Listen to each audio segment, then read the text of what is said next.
নমস্কার বন্ধুরা, শুভ দুপুর। আশা করি আপনারা সকলেই ভালো আছেন এবং সুস্থ আছেন। তো আজকেও আমি আরেকটি নতুন রেসিপি নিয়ে চলে এসেছি আপনাদের সামনে। তো রেসিপিটি হলো মুগ চিংড়ি। তো মুগ চিংড়ি রান্না করতে আমার যা যা ইনগ্রেডিয়েন্টস লাগবে সেগুলো একটু শেয়ার করি।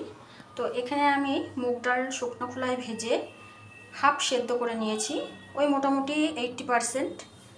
আর এখানে লাগছে আমার চিংড়ি মাছ। মশলা হিসেবে যাচ্ছে আদা, জিরে, শুকনো লঙ্কা বাটা। আর ফোড়নে দেওয়ার জন্য লাগছে গোটা গরম মশলা, শুকনো লঙ্কা আর তেজপাতা। লবণ হলুদ তো লাগছেই, আর লাস্টে লাগবে একটু ঘি। তো সঙ্গে থাকবেন। তো কড়াইতে আমার তেল গরম করতে দেওয়া ছিল। তো এবার একে একে আমি চিংড়ি মাছগুলো হালকা করে ভেজে নেব। মাছগুলো আমি দিয়ে দিচ্ছি কড়াইতে, দিয়ে হালকা করে একটু ভেজে নেব।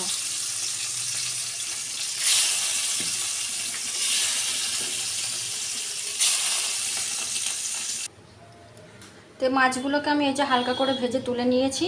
এবার এই তেলের মধ্যে আমি ফোড়ন করে নেব। দিলাম তেজপাতা, দুটো শুকনো লঙ্কা, আর দিলাম গোটা গরম মশলা। একটুখানি ভাজা ভাজা হবে।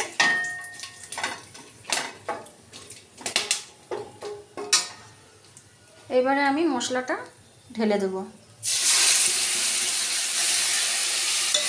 দিয়ে একটু কষাতে থাকবো।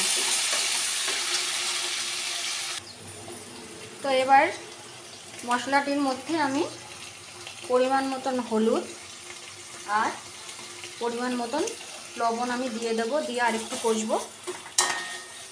বন্ধুরা, আমি কিন্তু এর মধ্যে কোনো পেঁয়াজ রসুনের ব্যবহার করছি না, এটা আরেকটু কষবো। বন্ধুরা, মশলা থেকে তেল ছেড়ে দিয়েছে। এবার আমি এই সেদ্ধ করা মুগ ডালটা এর মধ্যে অ্যাড করে দিলাম, দিয়ে ভালো করে নাড়িয়ে দেব যাতে মশলা আর ডাল একসঙ্গে মিশে যায়। আর এখানে আমি গরম জল করতে দিয়েছিলাম, এই গরম জলটা আমি এর মধ্যে দিয়ে দিলাম। এবার ডালটাকে আরও 20% সেদ্ধ হওয়ার জন্য আমি এবার ঢেকে দেব। এবার আমি ঢেকে দিলাম। তো এবার ঢাকাটা খুলে আমি দেখব ডালটা কতটা সেদ্ধ হলো। হ্যাঁ, ডালটা সেদ্ধ হয়ে উঠেছে।